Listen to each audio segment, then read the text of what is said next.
اے ایمان والو، نہ تو اللہ اور رسول سے خیانت کرو اور نہ اپنی امانتوں میں خیانت کرو، اور تم ان باتوں کو جانتے ہو، اور جان رکھو کہ تمہارا مال اور اولاد بڑی آزمائش ہے، اور یہ کہ اللہ کے پاس نیکیوں کا بڑا ثواب ہے۔ مومنو،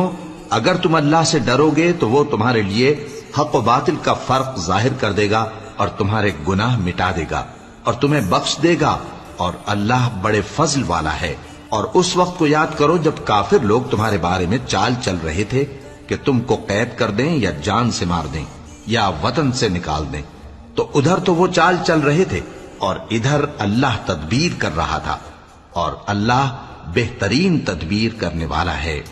اور جب ان کو ہماری آیتیں پڑھ کر سنائی جاتی ہیں تو کہتے ہیں یہ کلام ہم نے سن لیا ہے، اگر ہم چاہیں تو اسی طرح کا کلام ہم بھی کہہ دیں، اور یہ ہے ہی کیا، صرف اگلے لوگوں کی حکایتیں ہیں۔ اور جب انہوں نے کہا کہ اے اللہ